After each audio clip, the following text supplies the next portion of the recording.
ሰላም እግዚአብሔር ከሁላችሁ ጋር ይሁን። በመላው ዓለም የምትገኙ ውድ የባህ ሚዲያ ተመልካቾቻችን እንደምን ሰነበታችሁ?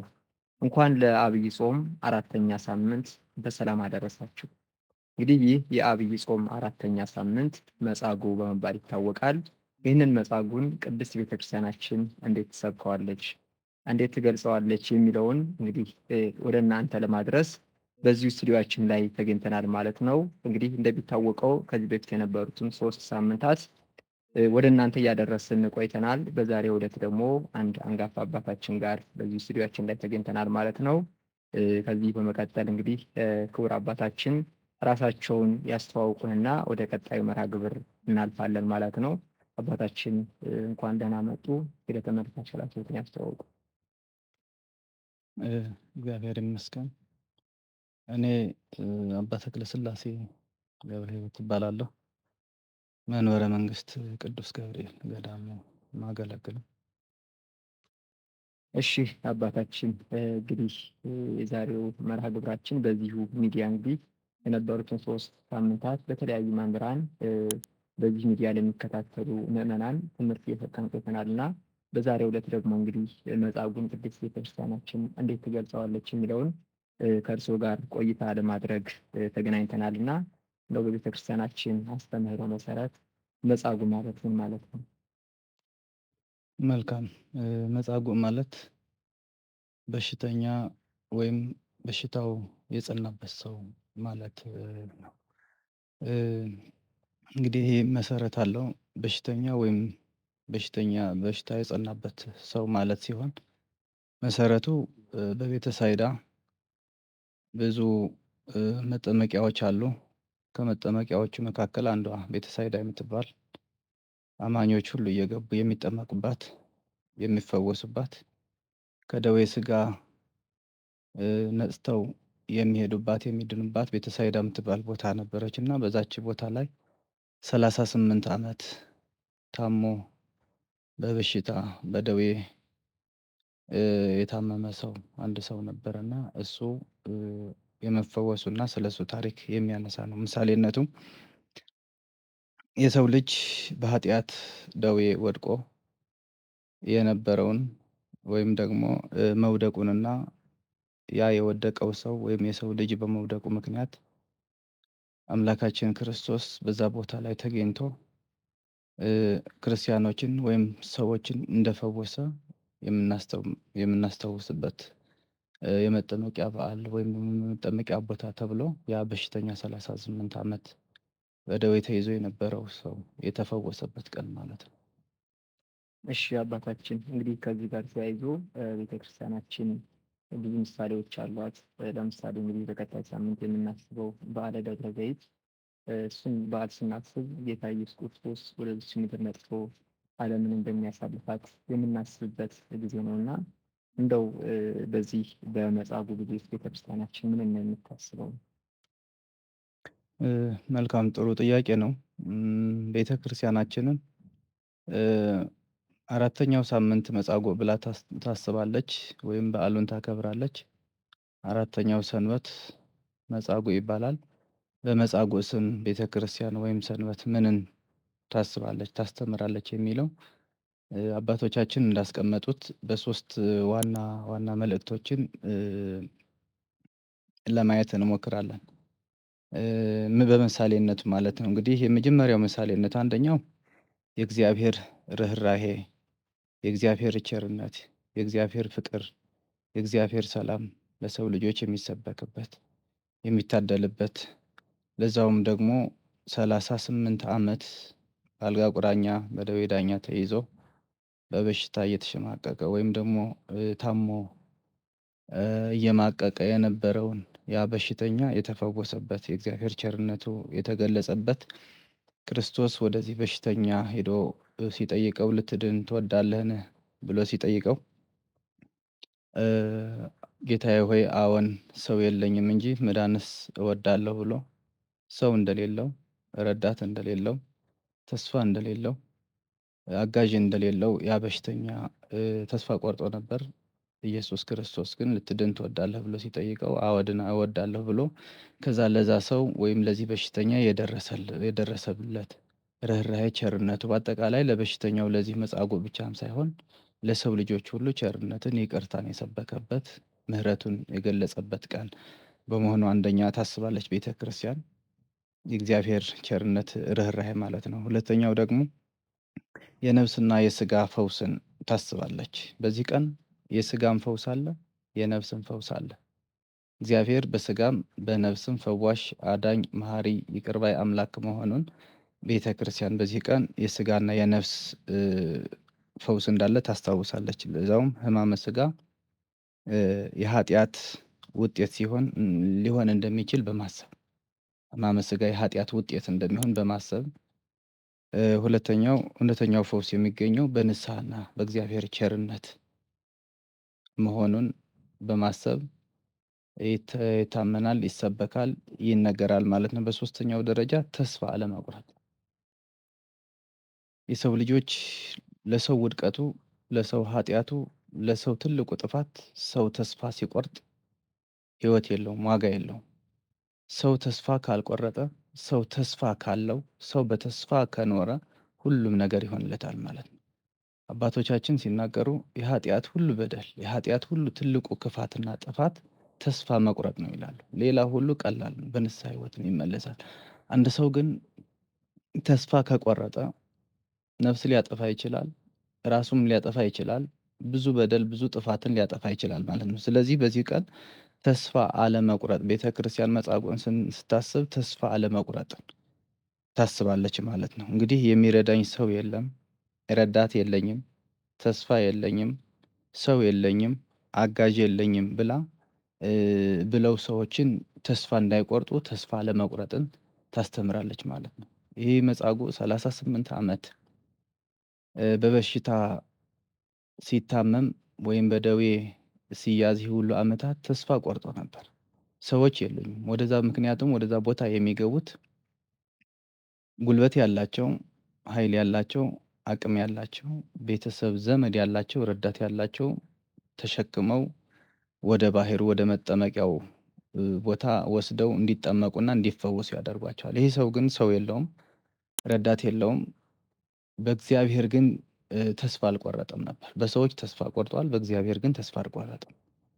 ስለዚህ ተስፋ አለመቁረጡ ደግሞ እግዚአብሔር ጊዜ ገቢር እግዚአብሔር ስራውን የሚሰራበት ቀንና ጊዜ ስላለው 38 ዓመት ሙሉ ሲኖር እግዚአብሔር በዚህ ሰዓት የለም ማለት አይደለም። ነገር ግን እግዚአብሔር ስራውን የሚሰራበት ኃይሉን የሚገልጽበት መድኃኒትነቱ የሚያሳይበት ለሰዎችን የሚምርበት ለእያንዳንዱ ቀን ስላለው እግዚአብሔር እንደ ሰው ስለማይቸኩል ምሕረቱ የበዛ ትዕግስቱ የበዛ ቸርነቱ ሁሉ የበዛ አምላክ ስለሆነ ቁጣው መዓቱ ደግሞ የራቀ አምላክ ስለሆነ ይህን ቀን እንግዲህ ተስፋ አለመቁረጥን የእግዚአብሔር ቸርነትን ርኅራኄን ታስባለች። መጻጉዕን ስታስብ የነፍስና የሥጋ ፈውስን ታስባለች።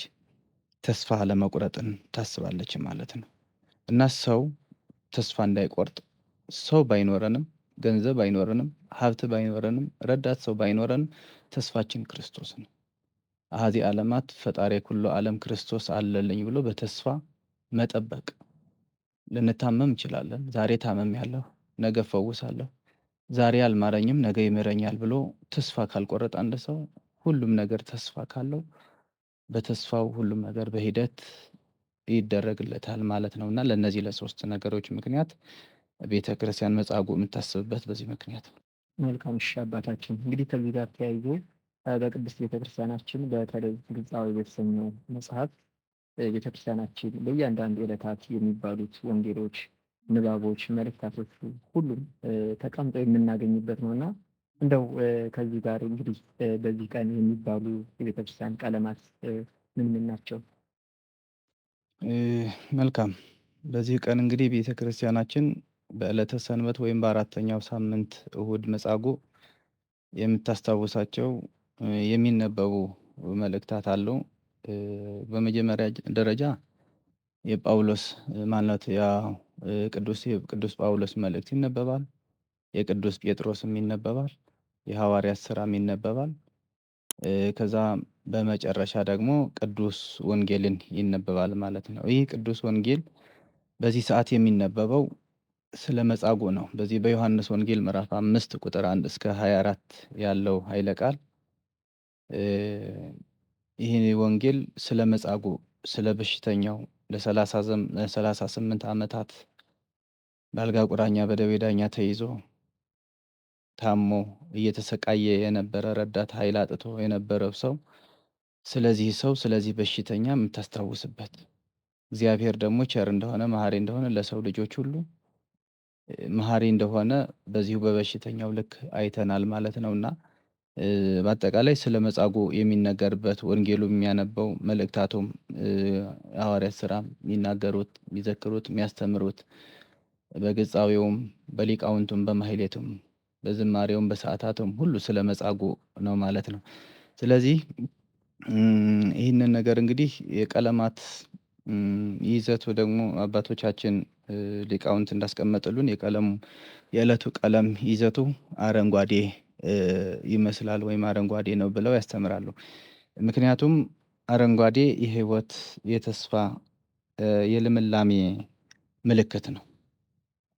የሕይወት፣ የተስፋ፣ የልምላሜ ምልክት ስለሆነ መጻጉዕም ደግሞ ከደረቀ ሕይወት ወጥቶ ወደ ልምላሜ መመለሱንና በክርስቶስ እንደዳነ በክርስቶስ እንደተፈወሰ ከደረቀ ሕይወት ሁሉም እንግዲህ ያው 38 ዓመት ማለት ቀላል አይደለም። አንድ ሰው አንድ ሌሊት ታሞ በሚያድርበት ሰዓት 24 ሰዓት ውስጥ ታሞ በሚተኛበት ሰዓት ለአንድ 30 ደቂቃ ከአልጋ ተኝቶ ወገቡ እንዴት እንደሚያመው እንዴት እንደሚሰቃይ እንዴት እንደሚሆን እንግዲህ የታወቀ ነው። እንግዲህ ይህ 38 ዓመት በአልጋ ተኝቶ ከአልጋ ላይ ሳይጣበቅ ስጋው ደርቆ ከአልጋው ላይ የተቀመጠ በሽተኛ ግን ከደረቀ ሕይወቱን ወደ ልምላሜ የተሸጋገረበት 38 ዓመት ታሞ ተኝቶ እንግዲህ አልጋህን ተሸከምና ሂድ ምሬሃለሁ፣ ፈውሼሃለሁ፣ ዳግመ ኢተአብስ ዳግመኛ አትበድል፣ አታጥፋ፣ ምሬሃለሁ ብሎ የተስፋ ሕይወትን ተስፋ ሰጥቶታል፣ ቃል ገብቶለታል። የምህረት ቃል ኪዳኑን ሰጥቶታል። ምሬሃለሁ ከማለት ውጪ ምሬሃለሁ ከመባል በላይ ምንም ምህረት የለም፣ ምንም ነገር የለም ማለት ነውና ያው ከደረቀ ሕይወትነቱን የለመለመበት የልምላሜ ቀለማቱን በዚህ ልክ አባቶቻችን ያስተምራሉ፣ ይዘክራሉ ማለት ነው። እሺ አባታችን፣ ሌላው ምንድነው እንግዲህ ብዙዎቹ ጥያቄ አድርገው የሚያነሱት መጻጉዕ እንግዲህ 38 ዓመት ሙሉ በአልጋ ተቀምጦ ኢየሱስ ክርስቶስ እንዳስነሳውና አልጋውን ተሸክሞ እንደሄደ በቅዱስ መጽሐፍ ተጽፎ እንመለከታለን። ሌላኛው ግን ምንድነው መጻጉዕ ከዚህ ከደዌው ተፈውሶ ከተነሳ በኋላ ጌታችን ኢየሱስ ክርስቶስን በጥፊ መትቶታል። ዓለም ሁሉ ፊቱን አዙራበት በነበረችበት ጊዜ ዕለት ዓርብ መጻጉዕ በጥፊ እንደመታው ተቀምጧልና ከዚያም በኋላ እንግዲህ ይህ ሁሉ ፈውስ ተደርጎለት እንዳልጸደቀም የሚናገሩ ሰዎች አሉና ከዚህ ጋር ተያይዞ እንግዲህ ያለው እውነት ምንድን ነው? ጥሩ ጥያቄ ነው። በብዙ ሰዎች በተደጋጋሚ የሚጠየቅ የሚነሳ ርዕስ ነው። አዎ እንግዲህ መጻጉዕ በጥፊ መቶታል። ስለዚህ በጥፊ ከመታው ደግሞ ጸድቋል ወይስ አልጸደቀም የሚል ነው።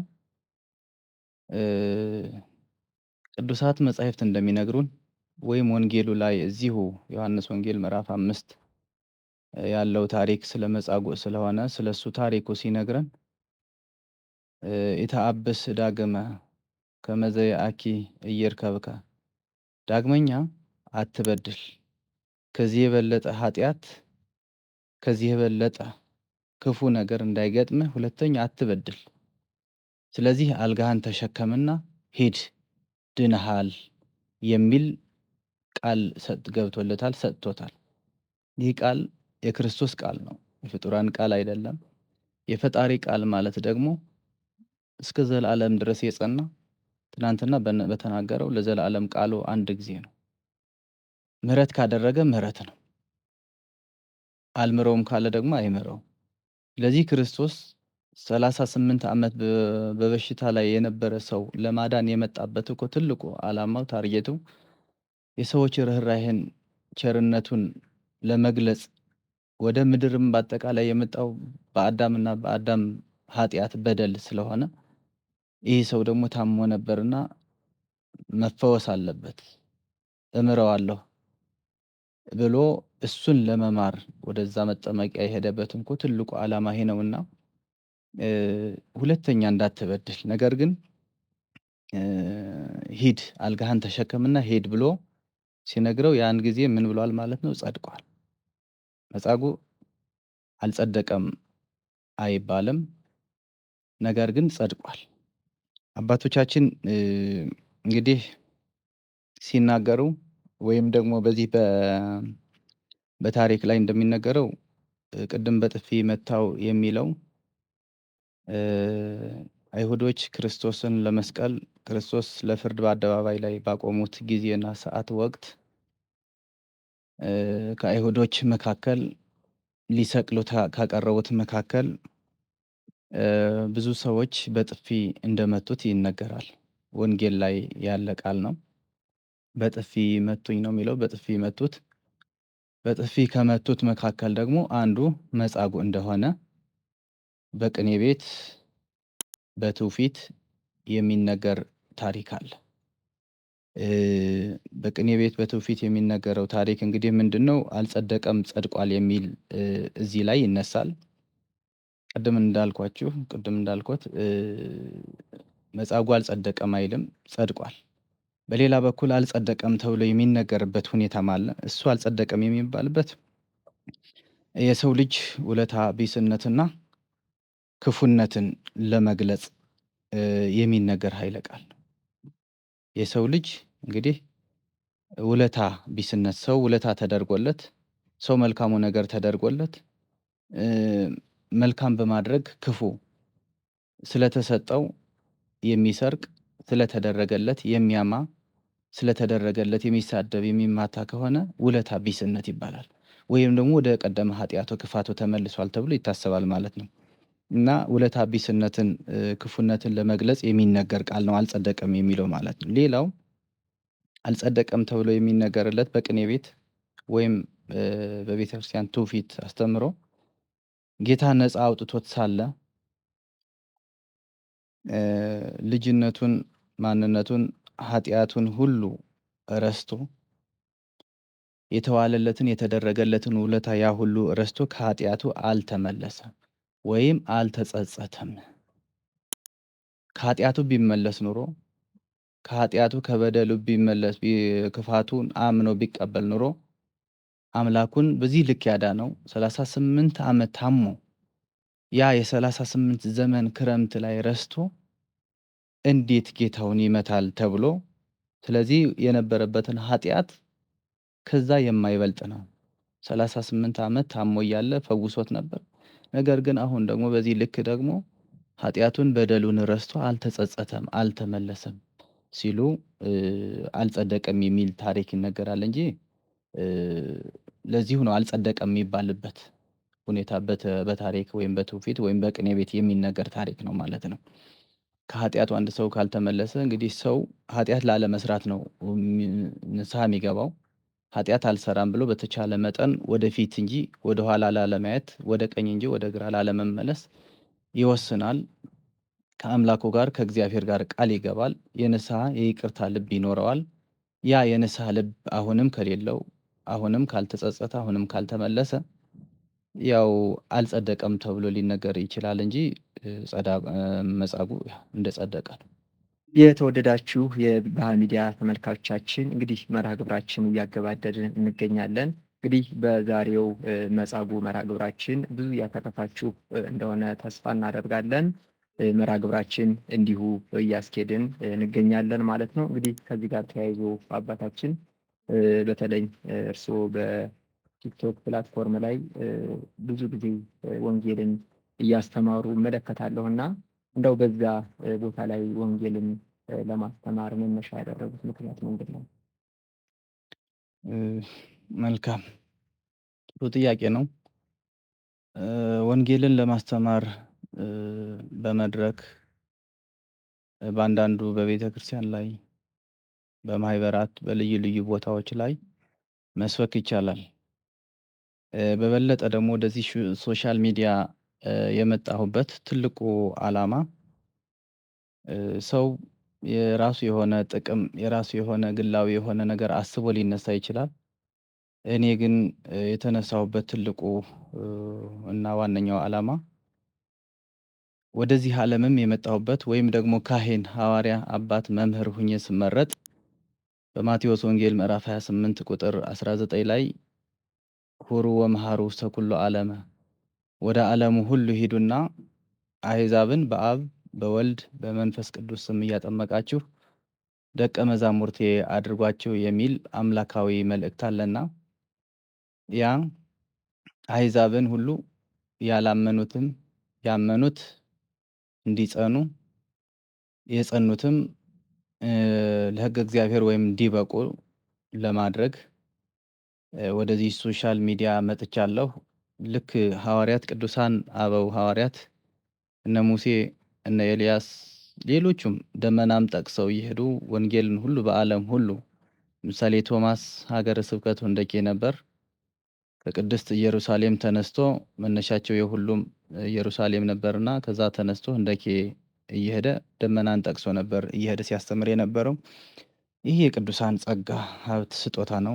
እኛ ደግሞ ይህም ያክል ጸጋ ይህም ያክል ክብር ይህም ያክል በረከት ባይኖረንም ነገር ግን ዘመን አመጣሽ ዘመኑን ባፈራው ቴክኖሎጂ ተጠቅመን ልጆቻችንን ሶሻል ሚዲያ ላይ መጥተን ማስተማር አለብን። ወንጌልን መስበክ አለብን። አሕዛብ በዝተዋል፣ መናፍቃን በዝተዋል። በዚች ቤተክርስቲያን ላይ ሙስሊሙም ሌላውም ህብረተሰብ መናፍቁም ሁሉ ተነሳስተውባታልና በቻልነው አቅም በምንችለው ነገር አንድም ሁለትም ሰዎች ማትረፍ ትልቅ ዋጋ አለውና ወደዚህ ሶሻል ሚዲያ ሄደን ልጆቻችንን እናስተምር በማለት ሰውን ለማትረፍ ሰውን ወደ ሕገ እግዚአብሔር እንዲጠብቅ የተጠራበት ዓላማ አለ። ያ የተጠራበት ምንድነው? በዛ ልክ እንዲኖርበትና በህይወት እንዲኖረው ሕገ እግዚአብሔር ጠብቆ ለመንግስቱ እንዲበቃ ቅዱስ ሥጋውን ክቡር ደሙን እንዲቀበል ለማድረግ እና ለማስተማር ነው ትልቁ ዓላማ የመጣሁበት። እሺ አባታችን፣ እንግዲህ ከዚህ ጋር ተያይዞ እዛ ላይ ይህንን መርሃ ግብር ሲያስኬዱ አንዳንድ ሰዎች ደግሞ ያልተገባ ነገሮችን የሚናገሩም አለና እነዛንስ እንዴት ነው የሚመልሱላቸው በጊዜው? መልካም ያልተገባ ንግግር የሚናገሩ አሉ፣ መልካም ንግግርም ይናገሩ አሉ። በዓለም ላይ ሁለት አይነት ሀሳብ አለ። ክፉ ሀሳብ የሚያመነጩ ከዲያብሎስ ወገን የሆኑ አሉ። መልካም ሀሳብ የሚያመጡ ደግሞ ሰውን የሚያበረታቱ እንኳን መጣችሁ፣ መምጣታችሁ ለመልካም ይሁን፣ እኛን የምታስተምሩበት፣ የምታጽናኑበት፣ የምታረጋጉበት፣ ወንጌልን የምትሰብኩበት፣ አሉባልታ የማትናገሩበት መድረክ ሚዲያ እንደሚሆን ተስፋ እናደርጋለን ብለው የሚያበረታቱን ሰዎች አሉ። በዛ ልክ ደግሞ ሌሎቹ ደግሞ በዚሁ ተቃራኒ ደግሞ የሚያወሩ ሰዎች አሉ። ለማንኛውም አንድ ሰው ወደዚህ ሚዲያ ላይ ሲመጣ መልካሙን ነገር ብቻ ለመቀበል መምጣት የለበትም። መልካሙን ነገር ብቻ ለመቀበል ከሆነ ትልቅ ውድቀት ይገጥመናል ማለት ነው። ያው መልካም ነገር እንዳለ ሁሉ ክፉ ነገር አለ፣ ጥሩ ነገር እንዳለ ሁሉ መጥፎ ነገርም አለ ማለት ነው። ክርስቶስም ራሱ ወደዚህ ምድር ላይ በመጣበት ሰዓት በሚያስተምረን ጊዜ ምንድን ነው ያለን? በዓለም ሳላችሁ መከራ አለባችሁ ነው ያለን። በዓለም ሳላችሁ ምን አለባችሁ? መከራ አለባችሁ እንጂ ደስታ አለባችሁ አላለንምና መከራ ደግሞ እንዳለ ወንጌል የሚሰብክ የሚያስተምር የሚያጽናና እውነትን የሚናገር ሰው ዓለም አትወደውምና ብዙ ፈተና ከውስጥም ከውጭም ያሉ ሰዎች ሊፈታተኑት ይችላሉ። ያ ፈተና ሁሉ ግን መቋቋም አለበት ማለት ነው። መልካም ለሚናገሩት ጥሩ ነገር ለሚያበረታቱት ለነሱ እያበረታታ ከነሱ ጋር በመሆን በማስተማር እነዛ ደግሞ ክፉ ሀሳብ ያላቸው ሰው ደግሞ ልቦና እንዲሰጣቸው በመጸለይ በማስተማር እውነቱን ቃለ እግዚአብሔር ወንጌሉን ሁሉ በመንገር ሐሰት የሚናገር የዲያብሎስ ልጅ ነው፣ እውነት የሚናገር የመንፈስ ቅዱስ ወይም የእግዚአብሔር ልጅ ነው ብሎ በማስተማር እንዲመለሱ እንዲለወጡ ማድረግ ይቻላል። እሺ እንደው በመጨረሻ እንግዲህ ይህንን ሶሻል ሚዲያ መነኮሳት ቲክቶክ ላይ ከፍተው ቃለ እግዚአብሔርን እያስተማሩ ሌላም ደግሞ በተለያዩ ሚዲያዎች ላይ ቀርበው ትምህርተውን ይሰጣሉ እና ይህንን ይቃወማሉ። ይህ ተገቢ ነው ወይ ይላሉ ወይ? እዚያ ላይ ተገብተው ማስተማሩ? አዎ አንዳንድ ጊዜ መቼም ቅድም እንዳልኩት ሰው ሁሉም መልካም ሀሳብ ይዞ አይመጣም። ክፉ ሀሳብ ይዞ የሚመጣ ሰው አለ። ይህንን የማይወደው ዲያብሎስና ወይም ደግሞ ክፉ ሀሳብ ይዘው የመጡ ሰዎች ነው የማይቀበሉት። ወደዚህ ሶሻል ሚዲያ መነኮሳት እንዴት ይመጣሉ ለሚለው እንዴት እንዳሰቡት እንዴት እንደተረዱት አላቅም እንጂ መነኮሳት ወደዚህ ይምጡ፣ ወደዛ ይቅሩ፣ በዚህ ሆኖ በዚህ ይቀመጡ የሚል የለም። ወንጌል ትልቁ መልእክቱ ካህናት ነን፣ ሐዋርያት ነን፣ አባቶች ነን። ይሄ አሰረ ክህነት የያዝነው የተሸከምነው ትልቅ ኃላፊነት ድርሻ አለብን። የማስተማር፣ የማጥመቅ፣ ንስሐ የመስጠት፣ የመገሰጽ፣ ወንጌል ለዓለም ሁሉ የመስበክ፣ የማሳመን፣ ለመንግስቱ የማብቃት እና ወዘተ የመሳሰሉ ነገሮች ግዴታ አለበት። ለመነኩሴ ለካህን ተብሎ የተቀመጠ የለም። ካህን የሚለውን ነገር የቅዱስ ጴጥሮስ ስልጣን የያዘው ሁሉ እያንዳንዱ ይመለከተዋል።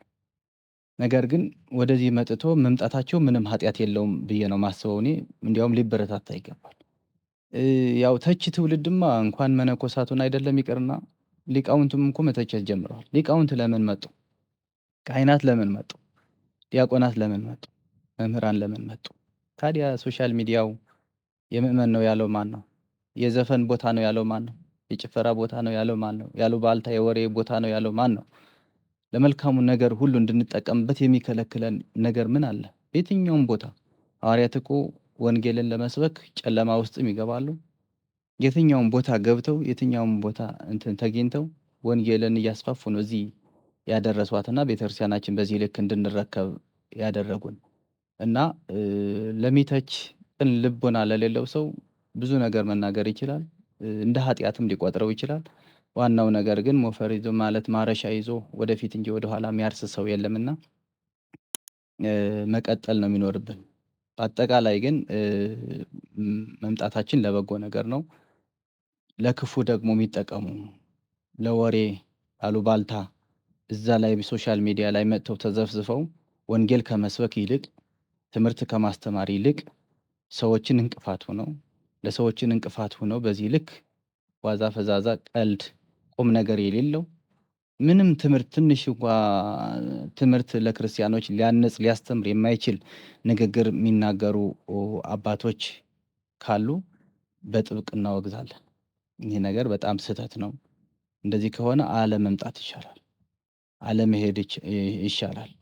ለዛ ሰው ወዮለት ነው የሚባል አይደል? እንቅፋት ለሚያመጣት ለዛ ሰው ወዮለት ነው የተባለው ማለት ነው። እንቅፋት ከመሆን ለሰው እንቅፋት ከመሆን ትልቅ ኃጢአትና በሽታ ምንም ነገር የለም። እሺ አባታችን እንግዲህ ቅድስት ቤተክርስቲያንን በወንጌል በርካታ ካቴድራሎች፣ ገዳማት በሶሻል ሚዲያውም እያስተማሩ ምዕመናንን እየገሰጹ በዛሬው ዕለት ደግሞ እንግዲህ በእኛ በዚሁ በሚዲያችን መጥተው ለተመልካቾቻችን መልእክት ስላስተላለፉልን እጅግ አድርገን እናመሰግናለን። እሺ እኔም አመሰግናለሁ መምህር አቤል። እኔም አመሰግናለሁ። ሰላም እግዚአብሔር ከሁላችን ጋር ይሁን። እግዚአብሔር ይስጥልኝ። የተወደዳችሁ የባህ ሚዲያ ተመልካቾቻችን እንግዲህ ለዛሬ የነበረን መርሃ ግብር ይህንን ይመስል ነበር። በቆይታችን ብዙ እንዳተረፋችሁ ተስፋ እናደርጋለን። እንግዲህ በሌላዎቹ የባህ ሚዲያ መርሃ ግብሮች ጋር እስክንገናኝ ድረስ ለዛሬ የነበረ መርሃ ግብር በዚሁ ተጠቃሏል። ሰላም እግዚአብሔር ከእናንተ ጋር